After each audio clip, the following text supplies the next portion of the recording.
Hey, good morning. When duty calls on this 23rd day of December, it's like 4:20 in the morning.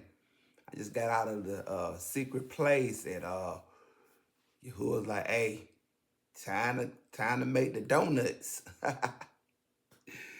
So yeah, I just wanted to come on here and elaborate. I shared a post a day or two ago concerning the sin of sodomy, and there's been a misconception, you know, and I'm just wanting to clear some things up. Let me give a disclaimer. Me, Dawid, I'm just the messenger. Please don't shoot the messenger. That's all I am. If you have any grievances, any complaints, um, I can transfer you, or I can suggest that you speak to the manager.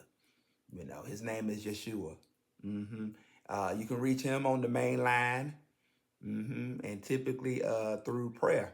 Yeah, yeah, that's that. Yeah, so that's the boss manager, and I'm just the messenger here, just to clear some things up because this has been, uh, I think, like a misconception.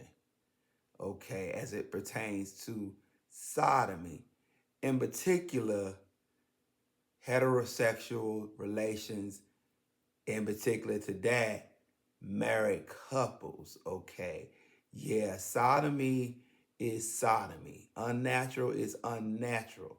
Okay, Romans chapter 1 verses 26 to 27 uh, speaks on the topic of unnatural relations. Okay, let's look in Leviticus, and I have my notes here in front of me. Leviticus chapter 18 verses 22 and Leviticus chapter 20 verses 13.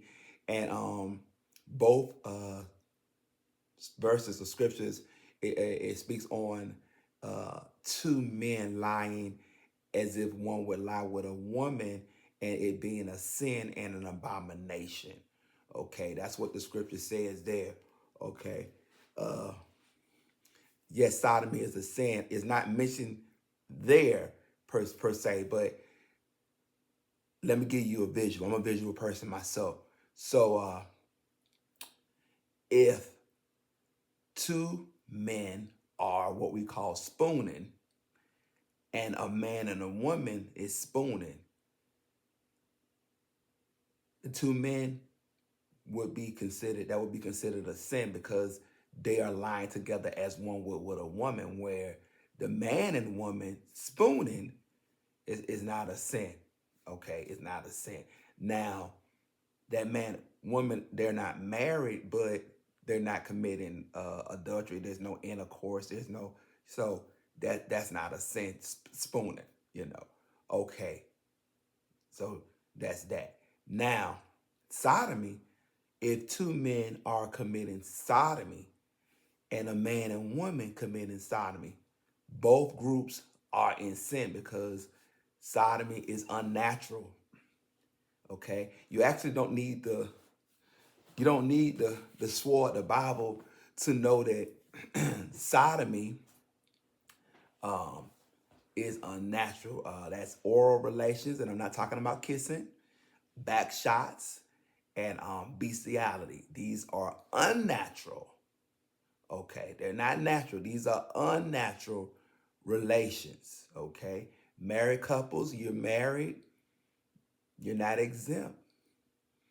I didn't say that it didn't feel good, or it's unnatural. It's not how Yahuwah designed, for that to be. Um, I know when we hear the word abomination, we're quick, a majority anyway, are quick to think of, as it pertains to men. But there are multiple things in the Bible that are an abomination. A definition: abomination is something offensive, disgusting, or hated by Yahuwah. Things that are an abomination in the word of Yah: idolatry, immorality. Yes, sexual immorality falls under this. Practices associated with pagan religions. Excuse me. It just came out of nowhere. Hypocrisy, self-righteousness, rejecting the teachings of Yahusha, unclean foods, dishonest business deals, injustice. So yeah, these things here are an abomination, to Yahuwah. Um, and a lot of times in these churches, you won't hear the preacher speak on sodomy, especially as it pertains to in the bedroom when it's husband and wife. But sodomy is, in fact, a sin. It is unnatural.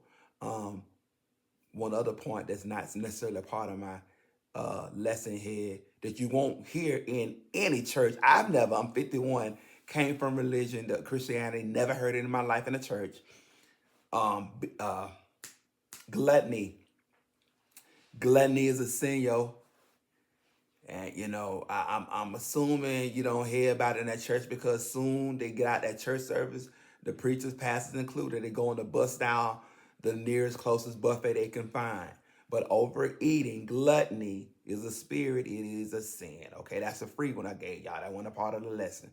But you just want to let you know now, gluttony is a sin. Our bodies are temples. You just can't be putting in and everything in your body, okay? You can't do it. All right. Another thing too, a lot of people have their own convictions on this matter, and when it comes to drinking, the act of drinking is not in the Bible as a sin. Yahushua's first miracle was turning water into wine. Okay, the sin come into play when you're drunk. Um, I know that you can have everyone's tolerance is different. Person A can have two strong drinks, you know what I'm saying, top shelf, and they feeling good, they ain't drunk. Person B have a wine cooler and they stumbling and they all kind of old mess, they drunk. Their tolerance is different. You know what I'm saying? Now in the word of Yahuwah, it does speak on being of sober minded. Okay. And that's a thing too. You want to be in clear mind. You know what I'm saying? So just be cautious of your intake on your libations because yeah, you can become drunk or and have a mind that's not sober. So it does speak on having a sober mind and not being drunk, but it doesn't necessarily say you can't drink, and that's scripture. Okay, all right. So that was short right there at for old dark 30 as we call it in the military, and y'all enjoy the rest of your day. All right.